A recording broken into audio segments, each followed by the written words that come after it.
பெருமையோட சொல்லும் கேப்டன் சம்பாதிச்சிருக்காரு எங்க தொண்டர்கள் தான். அதுக்கான மிகப்பெரிய எடுத்துக்காட்டு ஜனவரி 9 நடந்த கடலூர் மாநாடு தான். எத்தனையோ பேர் சொன்னாங்க கேப்டன் இல்லை, இந்த கட்சி முன்ன மாதிரி இல்லைங்க, அது இல்லைங்க, இது என்னென்னமோ அவதூறு பேசினாங்க. மரியாதைக்குரிய அம்மையார் ஜெயலலிதா பிறகு பெண் தலைவரே இல்ல அப்படின்னு தமிழ்நாடு எப்படியோ என்னமோ சொல்லுவாங்க. ஆனா திருமதி பிரேமலதா விஜயகாந்த், ஜான்சி ராணி, நான் அப்படின்னு போய் கலந்து வந்தாங்கல்ல. ஏன் இதை சொல்றேன்னா, கேப்டன் உடல்நிலை சரியில்லாதப்போ ஒரு பக்கம் கட்சி ஒரு பக்கம் குடும்பத்தையும் பார்த்துட்டு இன்னைக்கு கேப்டன் நம்மளெல்லாம் விட்டுட்டு போனாலும் இன்னைக்கும் இந்த கட்சியை திரும்பி பழைய லெவல் கொண்டு வந்து இன்னைக்கும் தமிழ்நாட்டில் அதே 3வது பெரிய கட்சின்னு அந்த மாநாடு நிரூபிச்சு 10 லட்சம் மேற்பட்ட தொண்டர்கள், மொத்தம் 5 கார் பார்க்கிங் வச்சிருந்தோம். 5 கார் பார்க்கிங், 5 திசையில இருந்து எல்லா கார் பார்க்கிங் ஃபுல்லா, ஹைவேஸ் ஃபுல்லா வண்டி நிக்குது. இன்னைக்கு தொண்டர்கள் எல்லாருமே யாருன்னா கொஞ்சம் கேப்டன் இல்லையே முடங்கி இருந்தாங்க எல்லாருமே அந்நியாரை பார்த்து எந்திரிச்சு வந்துட்டாங்க. இதுதான் உண்மை. ஏன்னா மாநாடு முடிஞ்சதுக்கு அப்புறம் ஒவ்வொரு மாவட்டத்திலும் எனக்கு போன் கால் வந்து, தம்பி எத்தனையோ பேர் ஆபீஸ் வந்துட்டு இருக்காங்க, நம்ம கட்சி முன்ன மாதிரி பெரிய லெவல் வந்துட்டு இருக்குன்ட்டு. இது நீங்களும் நான் ஆசைப்படல, நம்ம எல்லாருமே கேப்டன் தெய்வமா நம்ம வழி நடத்திட்டு இருக்காங்க.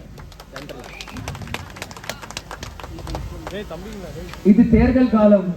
நான் கூட சின்ன சொன்னேன், எதுக்கு நான் எலெக்ஷன் நேரத்தில் தேவையில்லாத செலவு பண்ணிட்டு இருக்கீங்க, எல்லாரும் எலெக்ஷனுக்காக வேலை பார்ப்பேன், இன்னும் 1 மாசம் 2 மாசம் எதுக்கு தேவையில்லாத கட்சி நிகழ்ச்சி எல்லாம் கொஞ்ச நாளைக்கு எது வேணா எல்லாரும் எலெக்ஷன் வேலை பாருங்க அப்படின்னு சொல்லிட்டு இருக்காங்க. இல்ல தம்பி, நம்மளோட மாநாடு முடிச்சாச்சு, இருந்தாலும் கிருஷ்ணகிரியோட வெயிட் என்ன நம்ம காமிக்கணும்னாரு, காமிச்சிருக்கீங்க.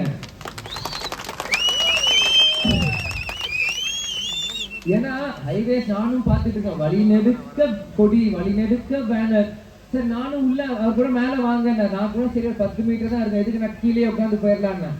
அப்புறம் பார்க்க க்ரௌடு அப்படியே ரோடு ஃபுல்லா வெறும் தலையர்கள். அதுக்கப்புறம் சரி மேல வரும் தப்பா போயிருந்தேன், அப்புறம் நான் மேல வந்தேன். நான் கூட என்ன சிம்பிளா இருக்கும்னு நினைச்சேன். ஆனா சென்னையில அவரோட குடும்பத்தோட உண்மையிலே நல்லா சிறப்பாக பண்ணியிருக்காரு. அவருக்கும் அவர் குடும்பத்துக்கு நான் நன்றி நான் தெரிவித்துக் கொள்கிறேன். இது தேர்தல் காலம்.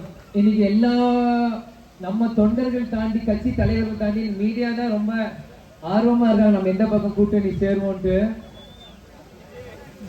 அவங்க எல்லாரும் நான் சொல்லிக்கிறேன், 2021 திமுக வெற்றி பெற்றது, அதிமுக எதிர்கட்சியா வந்தது. 2 கட்சியோட வெற்றியோட பர்சன்டேஜ் வந்து மிக பெருசுல வெறும் 2% தான் இன்னைக்கு ஏடிஎம்கே போன வருஷம் போனாட்டி ஆட்சியை இழந்தாங்க. அந்த தேர்தலுக்கு பிறகு நான் ஒரு யூடியூப்ல மரியாதைக்குரிய அன்புமணி அண்ணன் ஒரு இதுல பேச ஒரு இன்டர்வியூ கொடுத்தார். அதுல சொன்னாரு, 60-70 தொகுதிகள் 500 3000 ஓட்டுல அதிமுக கூட்டணி இழந்தது, அதனால திமுக பக்கம் வெற்றி வந்ததுன்னு. இன்னைக்கு பாத்தீங்கன்னா நீங்க 2 கட்சியுமே நீங்க பாத்தீங்கன்னா சரிசமமா இன்னைக்கு இருக்காங்க. திமுகவும் சரி அதிமுக கூட்டணி 2 கூட்டணியுமே சரிசமமா இன்னைக்கு இருக்கு. இங்க ஒரு தேசிய கட்சி, அங்க ஒரு தேசிய கட்சி, இங்க ஒரு சார்ந்த ஒரு அமைப்புக்கான கட்சி, அங்க ஒரு அமைப்புக்கான கட்சி, இந்த மாதிரி 2 பக்கமே பேலன்ஸா இருக்கு. ஆனா அதிமுக பிறகு எந்த ஜாதி எந்த மதமும் இல்லாம மக்கள் உள்ளத்துல இருக்கிற பெரிய கட்சி தேமுதிக தான். இதை யாராலையும் மாற்ற முடியாது. இன்னைக்கு ஜாதி இல்ல மதம் இல்ல, இங்க எல்லாம் சுத்தி இன்னைக்கு தேமுதிக தமிழ்நாடு முழுவதும் பரவி இருக்கு. இன்னைக்கு தேமுதிக கொடி பறக்காத கிராமம் இல்லைன்னு மறுக்க முடியாது. இதை நாங்க எங்களை பத்தி பெருமையா சொல்ல எதிர்கட்சிக்காரனுக்கு மறுக்க முடியாது. இன்னைக்கு இது தெரிஞ்ச உண்மை. இன்னைக்கு தேமுதிக இருக்காத கிராமம் ஏதாச்சும் இருக்க முடியுமா? இன்னைக்கு சில கட்சியில சில பெல்ட் தாண்டி அங்க இருக்க முடியாது. ஆனா தமிழ்நாடு முழுவதும் தேமுதிக இருக்கு. இன்னைக்கு 2 கூட்டணி சரிசமயமா இருக்கும்போது தேமுதிக எந்த பக்கம் போகுதோ அந்த கூட்டணி தான் ஜெயிக்கும். இதை நாங்க பெருமையா சொல்றோம் நினைக்காதீங்க, இருக்கிறத சொல்றோம். இன்னைக்கு போன தேர்தல வெறும் 2% இழந்தீங்க, வெறும் 500-2000 ஓட்டு வாக்குல. இன்னைக்கு சின்ராஜ் என்ன சொல்ற, இந்த ஒன்றிய தேமுதிக 2500 ஓட்டு இருக்குன்னா உண்மை அதுதான் உண்மை. 2500 இன்னைக்கு இந்த இன்விடேஷன் நீங்க பாக்குறீங்க, எனக்கு குறைஞ்சது எனக்கு ஒரு 300-400 பேர் எனக்கு இதுலயே தெரியுது. அப்போ ஒரு வீட்டுக்கு 3 பேர் வச்சாலும் 1500 பேர் 500 பேர் தான். அப்ப வீட்டுக்கு 4 பேர் தான் 2000. இது ஒரு சின்ன எதிர்காடு. இதுக்கு வந்து பிரசாந்த் கிஷோர் மாதிரி ஒரு ஆள் வந்து 200 கோடி கொடுத்து உங்களுக்கு சொல்லணும்ல ஒண்ணும் இல்ல. சாதாரண கல்யாண பத்திரிகை எடுத்து நீங்க பார்த்தாலே உங்களுக்கு தெரியும் இன்னைக்கு இந்த ஒன்றியத்துல எனக்கு எவ்வளவு வெயிட் இருக்குன்ட்டு. இன்னைக்கு இந்த மாவட்டத்துக்கு என்ன வெயிட் இதை படிச்சாலே உங்களுக்கு தெரியும். நீ குறைஞ்சது ஒரு 500 பேர் இதுல இருப்பாங்க. வீட்டுக்கு 4 பேர்னாலும் 2000 பேர். அப்ப இன்னைக்கு ஒரு மாவட்டத்தை குறைஞ்சது உங்களுக்கு வெறும் சிம்பிளா சொல்றேன். இன்னும் இறங்கினா இன்னும் பெருசா சொல்ல முடியும். நான் வெறும் பேசிக்கா சொல்றேன். குறைஞ்சது 2000. அன்னைக்கு அன்புமணி என்ன சொன்ன 500ல இருந்து 2000 அன்னைக்கு. அப்போ அதிகமாக 2000, நான் கம்மியா 2000 இருக்குன்ற தேமுதிக ஒரு மாவட்டத்துல. அப்ப அதிகம்னா 10,000 15,000 வாக்குகள் இன்னைக்கும் தேமுதிக தமிழ்நாடு முழுவதும் இருக்கு. மாற்ற முடியாது. அதுக்காக தான் சொல்றேன், கரெக்டான கூட்டணி அமைச்சு கரெக்டான மரியாதை கொடுத்து தொண்டர்களை கரெக்டா எங்களை எதிர்க்காதீங்க, அணைச்சி வச்சுக்கோங்க. ஏன்னா கேப்டன் வளர்ப்பு அன்புக்கு கட்டுப்பட்ட கூட்டம் இந்த கூட்டம். கூட்டணி சொல்றீங்க நீங்க வந்து ஆளுங்கட்சி எதிர்கட்சி எதிர்க்காதீங்க, வேலை வாங்குவோம். அன்பால சொல்லுங்க, நாங்க வேலை செய்வோம். இன்னைக்கு நாங்க சிஎம் ஆடுவோம்னு கூட்டணி செல்ல உங்களே சிஎம் ஆக்குறோம். அதனால வேற பேசாதீங்க. இன்னைக்கு திமுக அதிமுக வந்து உங்களுக்கு ஒரு ஸ்டாண்டர்ட் வச்சிருக்கீங்களா? நாங்க இன்னைக்கு 170 சீட்ல நிப்போம், 180 நிப்போம், 150 நிப்போம்ட்டு. உங்களுக்கான மரியாதை உங்களுக்கான லெவல் உங்களுக்கு ஒண்ணு இருக்குல்ல.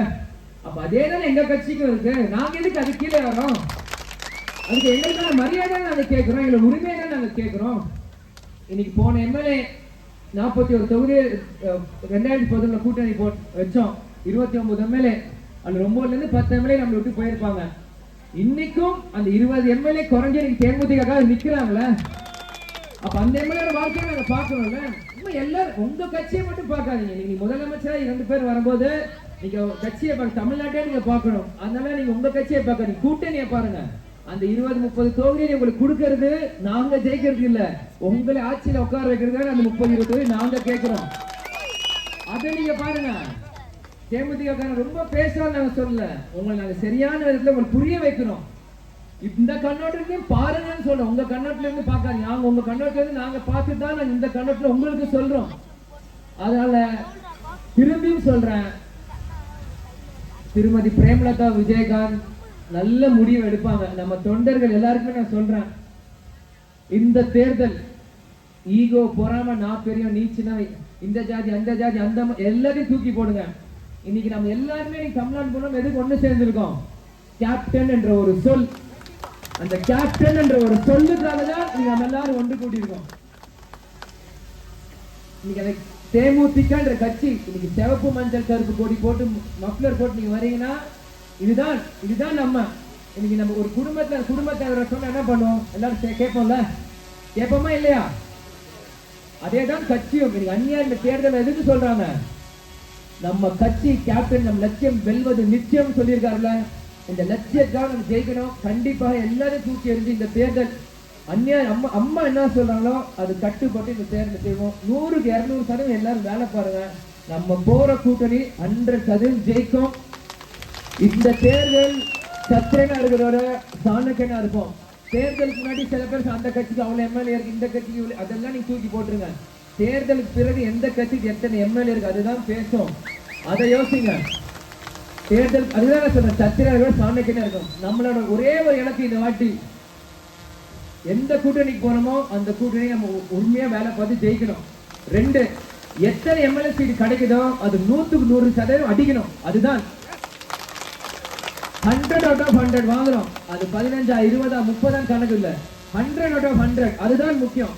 நீங்க 41 நீ கேப்டன் வாங்கினாரு, 29 ஜெயிச்சோம்.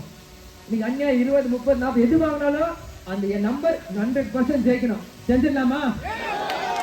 இந்த கிருஷ்ணகிரியில பேசுறது தமிழ்நாடு முழுவதும் கேட்கணும். அதனால சத்தமா சொல்லுங்க, செஞ்சிடலாமா? தேமுதிக தொண்டர்களை கேட்கிறேன், தமிழ்நாடு மக்களை சப்போர்ட் பண்ணுவீங்களா? செஞ்சிடலாமா? கேட்பது என் உரிமை, கொடுப்பது உங்க கடமை. திரும்பியும் சொல்றேன், கேட்பது என் உரிமை, கொடுப்பது உங்க கடமை. கூடி விடை பெறுகிறேன். கிளைமேட் நல்லா இருக்கு, பிரியாணி வாசனை சூப்பரா இருக்கு. எல்லாரும் அருமையா இருந்து சாப்பிட்டு பத்திரமா வீட்டுக்கு போங்க. நான் இங்க இருந்து அம்மாவோட ரத யாத்திரை விருதுநகர் கிளம்புறேன். இன்னைக்கு நைட்டு போயிட்டு கூடிய சீக்கிரம் நல்ல செய்தியோட எல்லாருமே சந்திக்கிறேன். நன்றி, வணக்கம்.